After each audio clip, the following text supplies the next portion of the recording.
This episode may include discussions around topics such as addiction, assault, violence, suicide, mental illness, discrimination, or harassment. This content may be difficult for some. This is Left at the Door, a podcast and vlog where we, a group of friends, talk about things or people or our life patterns that we left behind in order to love, grow, succeed, and survive. These are our stories. These are your stories. I'm Cassie Yoder. I'm Andrea McGee. I'm Jessie Porter.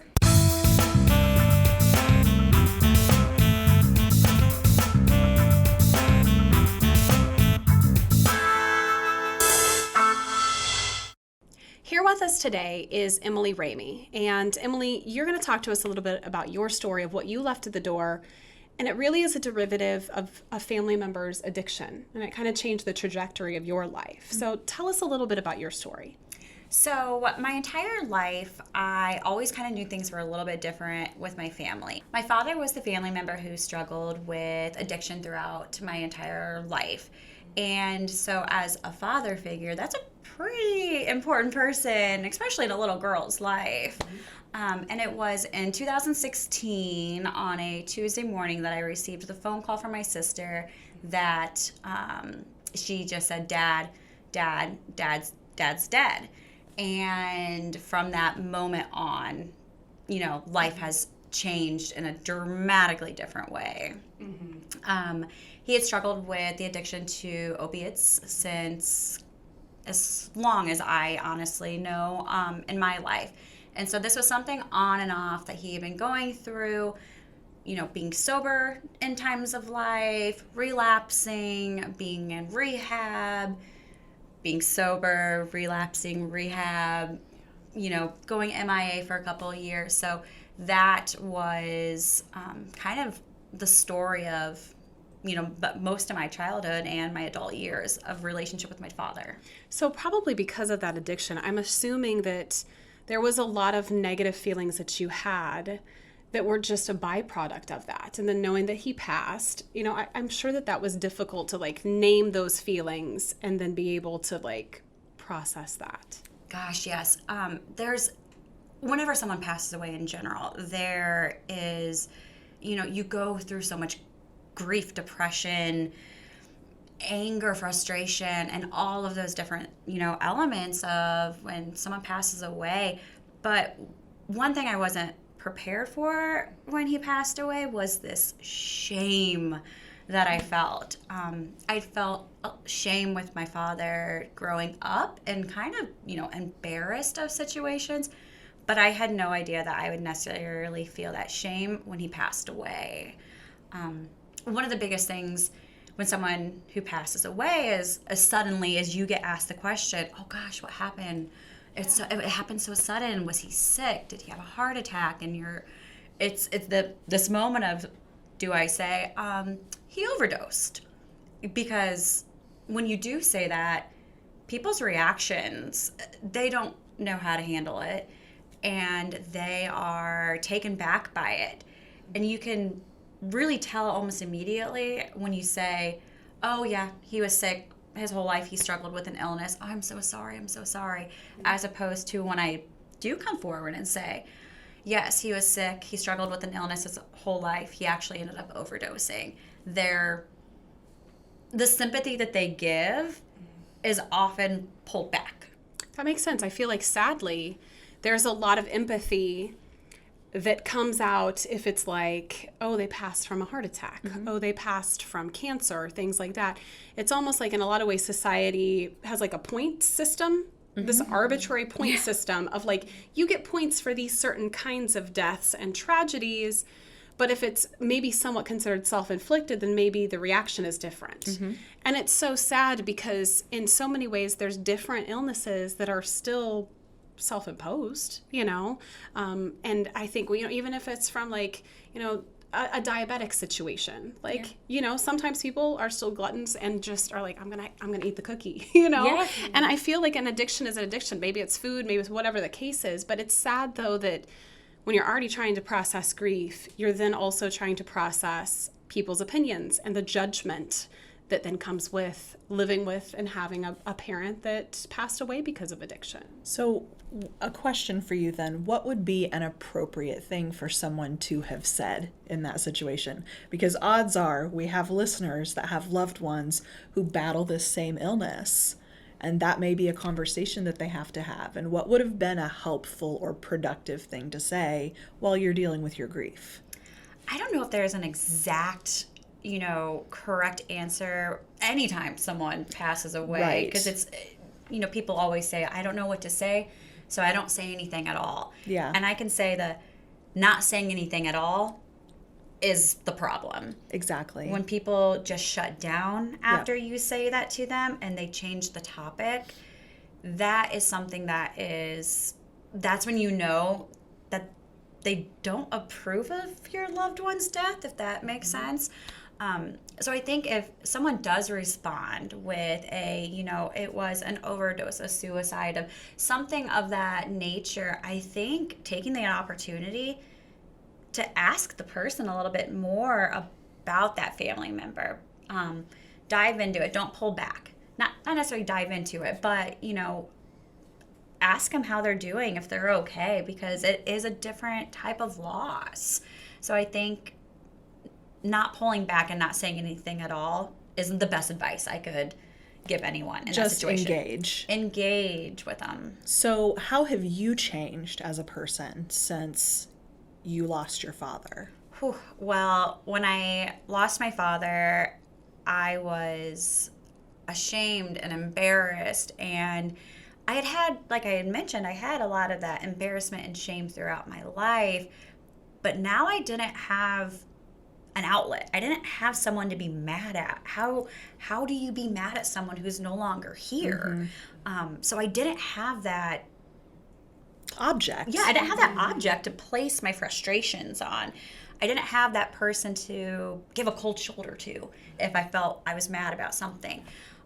So it, in return, for a really long time, it made me question myself. It made me question a lot of the relationships I had around me.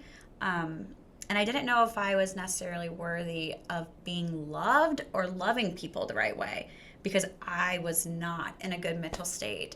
So since then, I have, allowed myself to grieve, allowed myself to be angry and feel all those feelings. And instead of sweeping it under the rug, I decided I need to let myself be mad and angry and frustrated. And I need to learn a little bit more about addiction and people's struggles with this, and allow myself to, what I was able to do was I was allowed myself to forgive my father. And with allowing myself to forgive my father, I took such a weight off of my shoulders. I don't think people talk about that enough. We often forgive people in death, or we tend to forget whatever flaw it was that affected us in life. But that the power of that forgiveness, we just don't discuss it because it's this human process that can sometimes carry that shame with it. I think one thing is a lot of people see forgiveness as weakness, and there is no weakness in forgiveness. No. And I think that is, once I was able to realize that, I was able to start my process of navigating my relationship with my father in the past, and what relationship I wanted to personally carry with my father moving forward in my life. So what about your childhood, Emily? Because I know you said it was something that it was an addiction for as long as you could remember, that he had battled that. So talk to us a little bit, because I'm sure that there's listeners and viewers that are at home thinking, I grew up that way. My childhood was that way. Did you feel like you had a different childhood? Was there things that triggered that you didn't realize at the time because you were a child? Absolutely. I think one thing, as we get older, we don't necessarily remember. As kids, you're really absorbing the information around you. You are in school every day learning. So you are watching your parents, you're watching the adults around you. And I could always tell things were a little different. I didn't necessarily know how. But, it just didn't seem like a lot of my friends' families' lives. And I remember I would, be at my dad's house and he would be making coffee, and then I would, go and eat my cereal. And I would notice the bottoms of our spoons were all black. And I thought my dad just made really hot coffee. I thought that, I was like, oh no, if I spill this coffee, I'm going to burn myself. But it's because he used the spoons at home to heat up his heroin, because that was his drug of choice. And so, things like that. When I got older and you're in school, you're reading about these things in your health classes, and then all of a sudden it triggers to me in 6th grade, like, oh, my dad's coffee wasn't that hot. My dad's an addict. My dad uses drugs. And then how do you, as a young child, when you have your friends around you going to different events, going to your friends' houses where everything seems perfect, it's not, obviously. Everyone's really good at masking what's going on in their lives. We all know that. That's true. But, one of my best friends in high school, her dad was an ATF agent. And so, and I'm 100% sure that he knew everything going on with my dad. I'm sure he had to have known something, but how do I handle that? Like, your parents versus my parents, this versus that, so I would act like everything was fine. And it's actually one thing my therapist has pointed out, is that often people who grew up in lifestyles of addiction or had parents who were addicts become people pleasers, and we adapt to situations around us. I remember I grew up in a house with an addict too. My dad was an alcoholic and did whatever other recreational things, but alcohol was his drug of choice. And it being like, don't rock the boat, don't do that, that's going to make your dad mad, don't do this. So I totally agree. I don't think about myself as a people pleaser, but I definitely take the temperature of a room. I feel like I'm pretty intuitive. Do you feel like you developed a little more of that, like, intuitiveness too? Yes. My boyfriend says this all the time. I'll be like, something doesn't seem right, something doesn't feel right, what's going on? And he's like, what are you talking about? And then next thing we know, we find out, so-and-so's in a tiff, within our circle of friends. And he's like, how do you know that? Up on that. Yeah, I was you like, felt the energy. You feel the energy, and, it's a surviving skill, because you have to adapt to the situations around you. So as I grew up and got older, I learned to adapt to the situation. So if I was at my friend's house and we sit down and pray for dinner, we pray for dinner. I'm saying the prayer. I'm doing all the things, I was able to adapt because I didn't want anyone to know I was any different. I was mortified that someone would know. Yeah. So, Emily, I had an aunt who was addicted to crack cocaine, and she had passed away from HIV. And it's very sad. I remember when I was around 14 years old, I literally threw the drugs in the toilet and flush it, and she was upset with me about it. And we got in a fight, and I couldn't believe I was 14-year-old fighting with my aunt. She was fighting because she was mad because the drugs are down the toilet, and I was fighting because I loved her and I didn't want her to see that, didn't want her to do what she was doing, and it was hard for me. And you telling your story is really you telling your story has really made me feel comfortable telling mine with my aunt, and I hope a lot of people can tell their story too. And I remember being shamed at school, being shamed with my friends because my aunt approached my friends and begged for money and begged for things, and it was just all these things going on in our household that we don't want people to know, and we're like trying to cast her out of it. I think that one of the things that you guys share is that, your aunt has passed, your dad has passed. So it's almost like, you probably have the perspective of addiction, and what the impact of addiction is while they're still alive.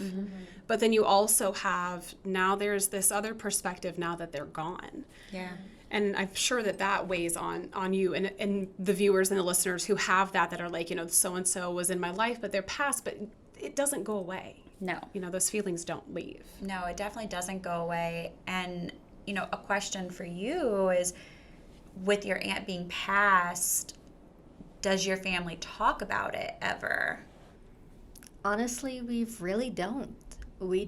There might be times when we would mention her name, but we try to think of the good and the bad.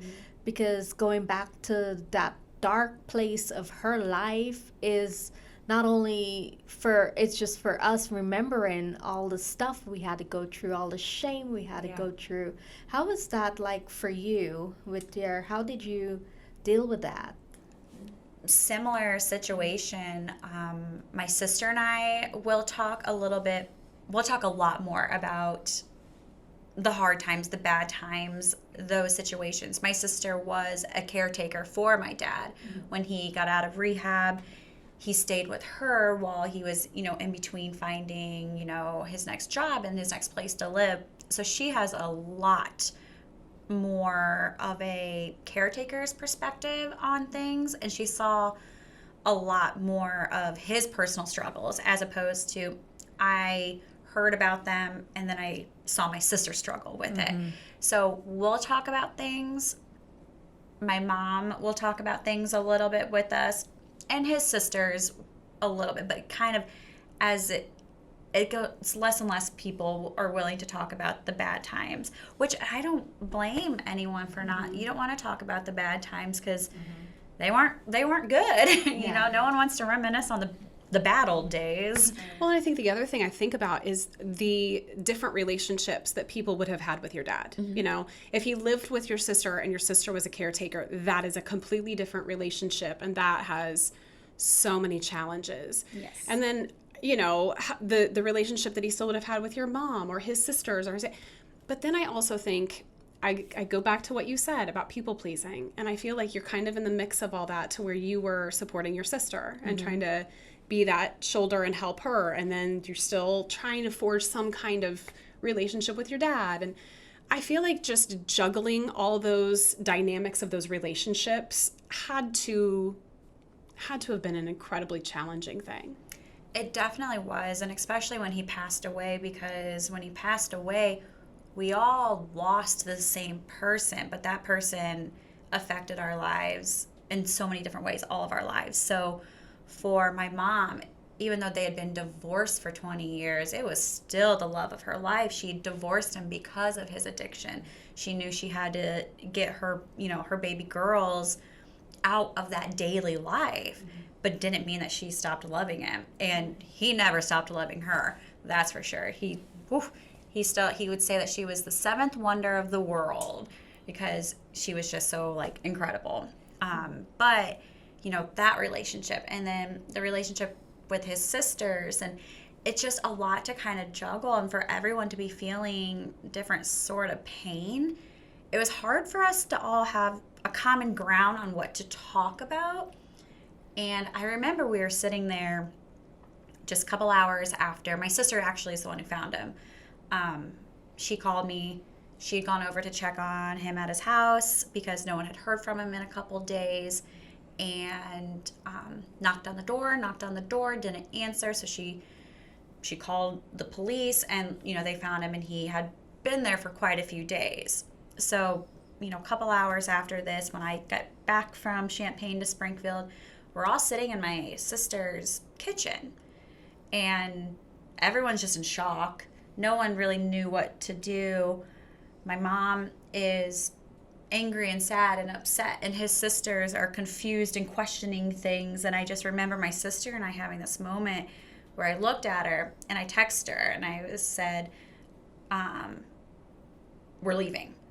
And her and I just got in the car, and we drove to the grocery store, and we bought $300 worth of junk food. Funny story, we left $200 of it in the car. we were like, where's the ice cream? Where's the dip? Like the next couple of days. But we just, her and I, as like our little unit yes. of who we are and what we had gone through, we needed to leave. Like, I don't even know if they knew we left. We just beelined out that door. And so it's just one of those things is everyone has to grieve it differently and everyone goes through it differently. And so identifying those relationships and me being a people pleaser, I did feel the need to try and like communicate and be a positive outlet for everyone. But that was not, I was not in the shape to do that. Well, it was like that was a form of self-care in a way, where it was like you listened to yourself of like, I can't be this for all of you right now. And everybody is trying to process grief. And I have my own grief to process. But I know that feeling of like having a sister that, you know, knows when to save you. Yes. Yeah. Oh, yeah. Oh, yes. I can definitely say my sister and I have had to save each other more than one time, especially in that situation, though. Yeah. We just had to, we grieved differently, and we still are grieving differently. I told her I was doing this podcast and talking about it, and she's like, I am so proud of you, and I am so thankful that you are speaking about this. And I asked her, I was like, would you be willing to do something like this ever? And she's like, I don't know. She's like, I don't know if I'm ready to talk about it in that light. So what made you feel like you were ready? Well, I would say about a year and a half after he passed away, I didn't like the person I was. I didn't like the feelings I was feeling. I was still so depressed and angry that I knew that I had to do something in order to change the life I was in. So I listened. I saw a quote from Brene Brown, and someone had posted it, and it just resonated with me. I was like, what is that? I need that in my life. That is so a Brene Brown thing, that it just like hits you in your feels, and you're like, you're speaking to me. Yes. And I immediately downloaded her book, Rising Strong, on Audible, and I think it takes like 8 hours to listen to, and I think I listened to it in a day. But I love that she reads it to you. Yes. So then it feels like you're in a therapy session with her. Brene Brown. Yeah. Yes. And her voice is so calming. Everything about that just really identified with me. She talks a lot about owning your story. And so I was like, wow, so my story is that I grew up with a father who was a drug addict, who worked on and off his life to recover, to relapse, all those different things. But I'm not defined by the fact that my father was a drug addict, that he had addiction, that he struggled with these things. I'm not defined by my story, but I need to own my story. And I think that was the biggest turning point for me, is listening to her talk about owning your story, not being defined by your story, being vulnerable enough to make a change, to stand up for something, and to allow myself to let go of the shame. Because so much of my story was that my dad had an addiction and that these are things I went through in my life. I almost didn't know how to let go of the shame. Like, I felt like I was supposed to be someone who was ashamed my whole life, and I was supposed to keep this covered up.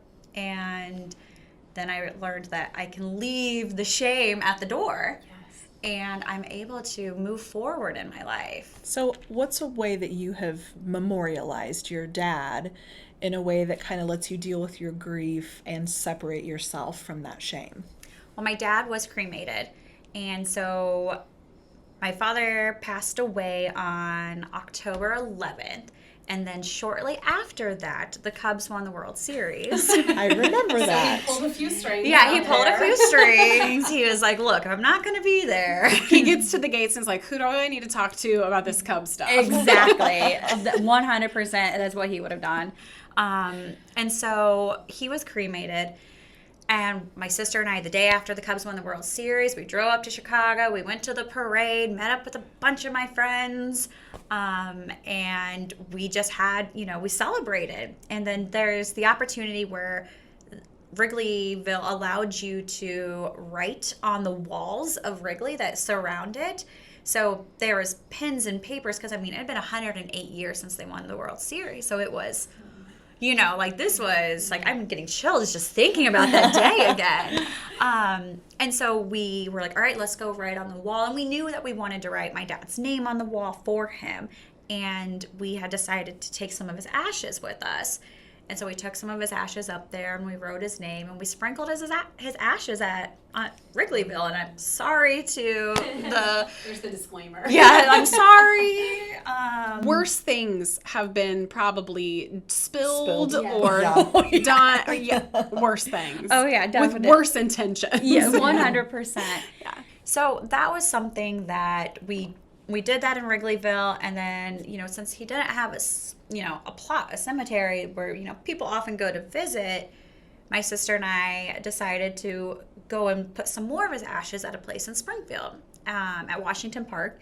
So again, sorry, Washington Park. Just me doing my apology tour right now. And we sprinkled them there. And then one of the things that throughout my entire life with my dad, no matter what our relationship stance was at the time, I would talk to him about traveling, communicating. Hey, this is where I'm going. This is the trip I'm going on. And I love to travel. I love to go to new places and hike. And so did he. He absolutely loved anything of that nature. One time, him and my mom got in the back or rented a van or bought a van. I don't know exactly how they got this van. But they... followed the Eagles on tour all the way up to Colorado and like back or something. I don't know. There's a lot of weird stories that my aunts and my mom tell me from that time, but they loved traveling and they loved new experiences. So then I started taking him on all my vacations. So I would sprinkle him, you know, when I went to Arizona, we found the one waterfall in Arizona. And we sprinkled some of it there, and Mexico and Colorado, and just, you know, continued to take him places with me. So that way he's continuing to travel and he's continuing to experience. And I'm continuing to build a relationship with my dad that I didn't have when he was alive. Doesn't mean I can't continue to build one while he's, you know, passed. And on your own terms. Yeah, on my own terms. In a healthier way. Yes. It seems like there's a lot of times that people, and it doesn't matter whether it's addiction or not. It seems like if you have maybe a toxic or an estranged relationship with someone from a family member standpoint, a lot of them talk about there's certain topics that are safe topics. Mm-hmm. And so this, I feel like, gives viewers and listeners a really good idea about stuff like that, of like finding those safe topics. Yours happened to be travel. You knew that was a passion, or Cubs, you know, to talk about those things that you knew were safe topics to talk about them. And it really gives ideas for, in a way, it's almost like that forgiveness thing, that you're able to, with boundaries, say, this is the memories I'm now going to make with my dad, and be able to move forward. But a lot of people get into that mode of, something happens, and it's like you talked about with Brene Brown, where it becomes their everything. That is the narrative for their life. And in a way, maybe it's like from a martyr standpoint of like, it brings them attention because they have these negative things. But I feel like you have used all of this crummy stuff that has happened, but you have really changed and used it for the better. Did you realize that you were doing it, or is it just the process of grief for you? I think it was just the process of grief for me. I knew that I wanted to change my outlook on things, and I didn't really know how to do that. So I think as I started going through the process of grief and going through, you know, what was working for me, what was making it feel better, that's kind of when I, you know, developed a path. Because I don't think there's any exact, like, all right, this is how you're going to get over it. Just do these 5 steps and you're good to go. It's like the 30-minute abs, you know, it doesn't work that way. There's no miracle. No, there's no miracle to it. So I didn't exactly have a exact process of how I knew I was going to navigate through my grief. You know, grief is different for every single person, and there's not an exact path of this is how it goes. You know, it's not, you know, 30-minute abs and then you're gonna have it today. Like, it's not the way it works. But I knew once I started taking the steps and I started to feel better, I knew that I really had to allow myself to dive into my relationship with my dad, identify the different things, and identify what exactly I needed to forgive him for, what exactly I needed to allow myself to still be mad about. And because there's things I'm always going to be frustrated and angry about in situations with him. But I just knew that as I was going through and doing things that made me feel happy, made me feel better about my relationship with him, made me understand him a little bit more, that is how I kind of was able to navigate through it. And I think one of the biggest things was honestly taking a little bit of a deeper dive and learning about addiction, and that it is an illness. It is a lifelong illness that people battle every single day. And I think when I was able to really identify it as an illness and look at it that way, I felt that it was less about my dad being weak, but that was that strong, that the addiction and things were that strong. So that was sort of what was able to help me kind of navigate through my grief and get to a better place and let go of my shame and anger. So now that you have the opportunity to tell your dad's story, Emily, how are you feeling? How do you feel like weight is lifted off your shoulder? Just tell her how you're feeling right now that you're able to tell us your story of your dad.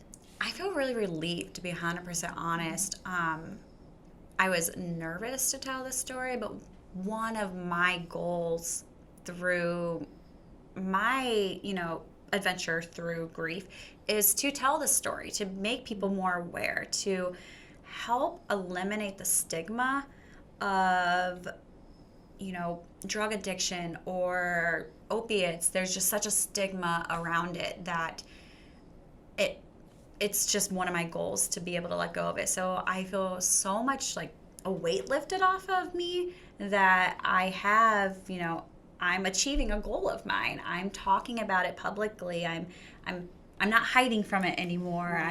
I'm here and this is the story that's, so I feel good about it. One of the things I think about that you said is there's been moments that you felt joy, whether it's through your travels, doing things with your sister.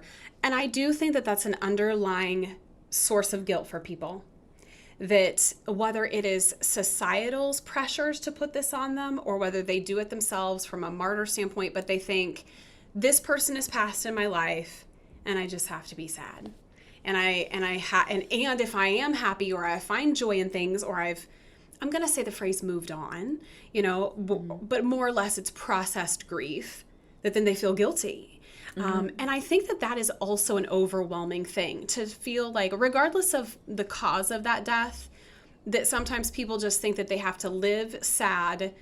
And some of it is true depression or grief that is not processed. But sometimes there is just this guilt tied to finding joy in things. Like feeling like you'll dishonor the person who's gone, or feeling guilt for being relieved of this suck on your energy or of this, I don't want to say burden because it, for a lot of people it isn't, but now I don't have to worry when that call is coming. The call has come, so I don't have that anxiety about it. But I think the shame and the guilt of feeling relief when you have someone who's chronically ill that is no longer in your life. Did you experience that feeling too?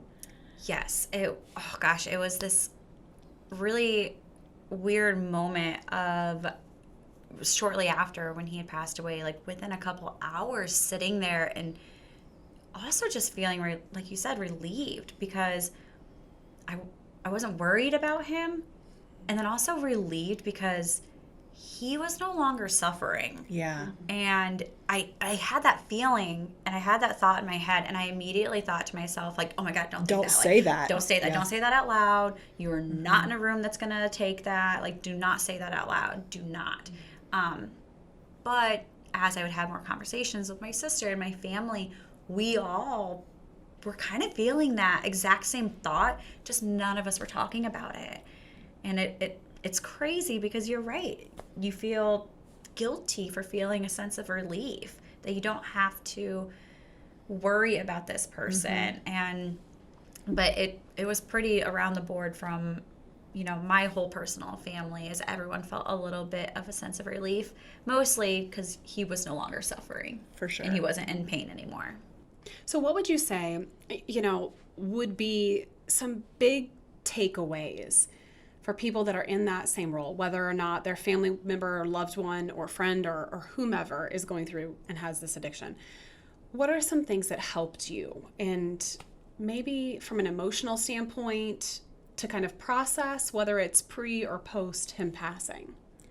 I think educating yourselves on their addiction and their struggle and their exact addiction is going to be the most helpful tool you can have.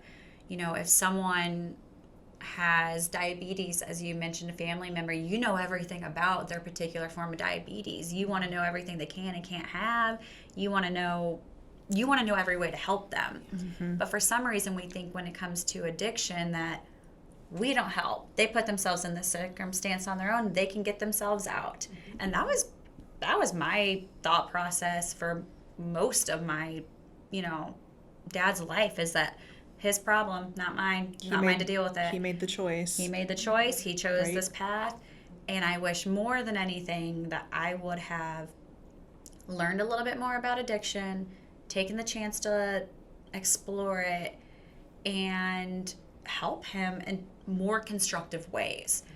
Or at least help myself understand him a little bit more. Because I saw him as a very weak person, as opposed to, as I mentioned earlier, he was a strong person dealing with a stronger, illness.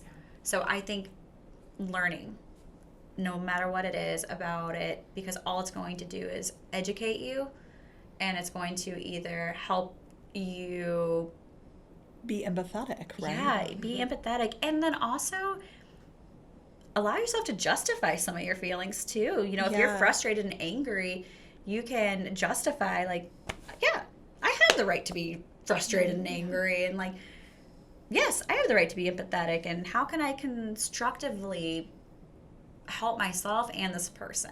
Mm-hmm. So education is what I would say. Yeah. What about, because you and your sister had different relationships with him, you said that she stepped into the role of a caretaker. Mm-hmm.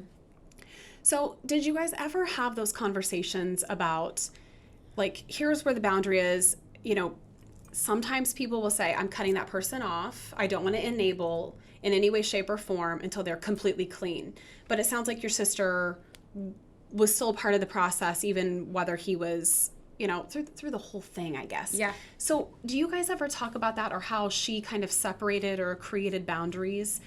Because it seems like you have a great perspective from how you had the relationship with him, but then she had a different relationship with your dad. Yeah, I think her as being in a caretaker role felt more like she couldn't give up. She couldn't cut off. I think she felt like the last line. Yeah, like she was the last line, because they did have, during him being sober and living with her and her new husband, oh my goodness, yes, God bless my brother-in-law, he's a saint.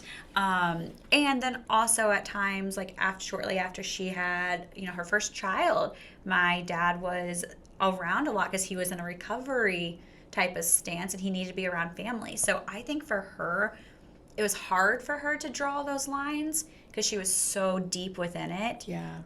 Where at the time, I didn't live in town, so it was really easy for me to say out of sight, out of mind, but I think she was so deep in it that she wasn't able to, and they had so much time together that she really got to know him for all of, his...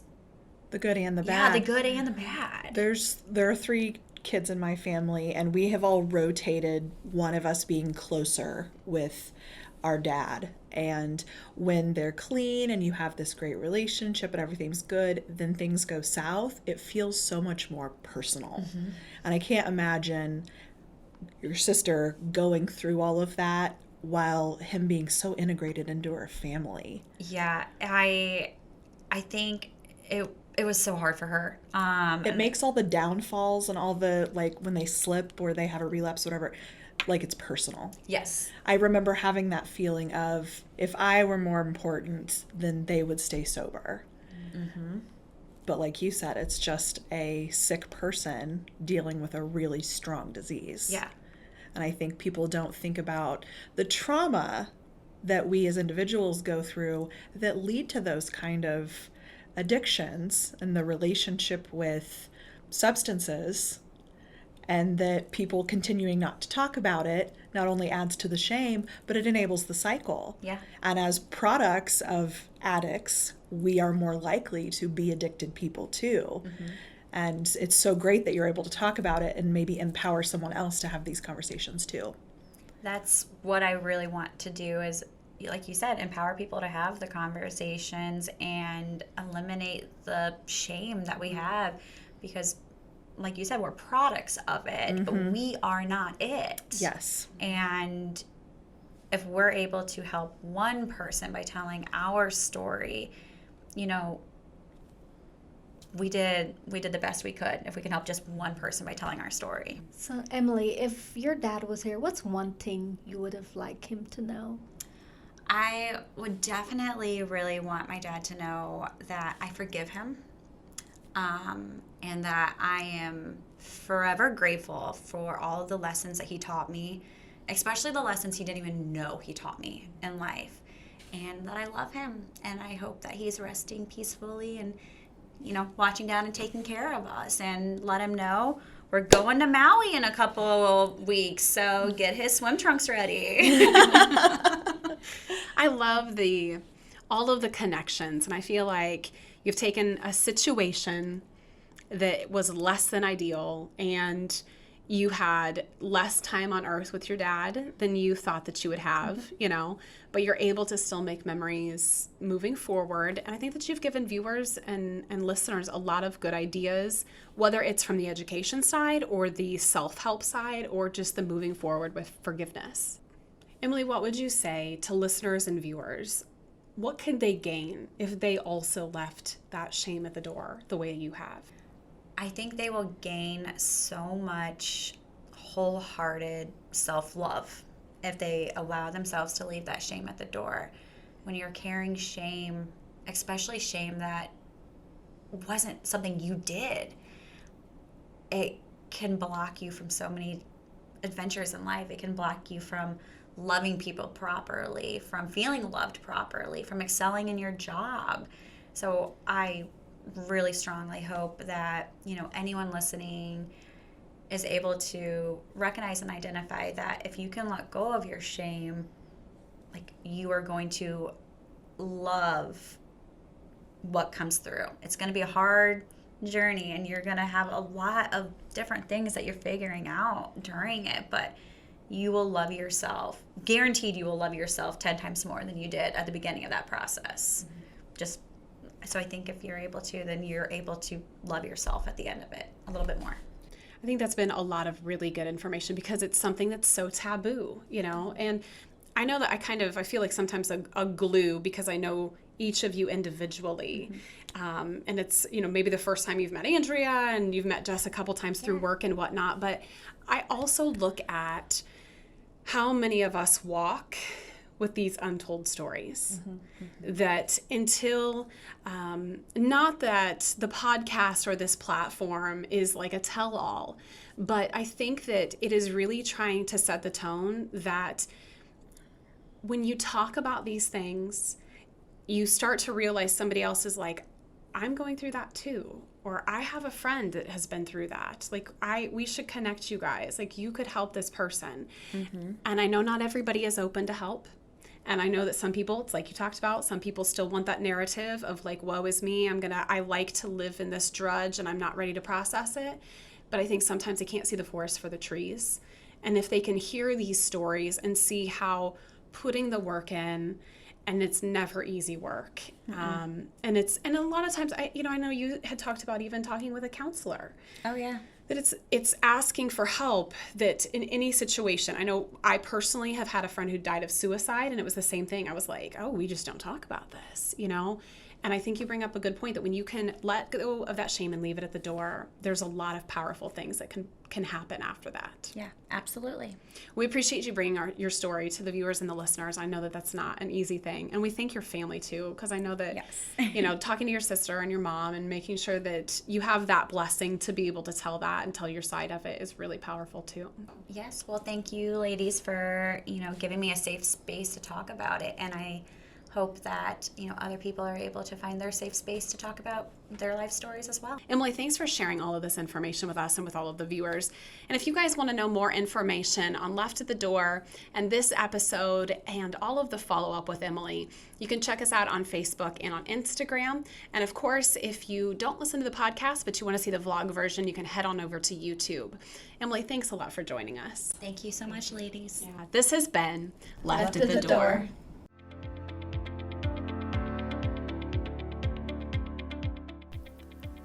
Left at the Door wants to thank Main Place Real Estate. This episode was recorded in their gorgeous new office space that's located on the 7th floor at 101 South Main Street in downtown Decatur, Illinois. Main Place Real Estate and its team of brokers exists to help people through the complex, emotional, and financially challenging real estate transactions. They're a team of professionals that understand the knowledge and the passion and the experience to make real estate transactions an incredibly easy experience for all of their clients.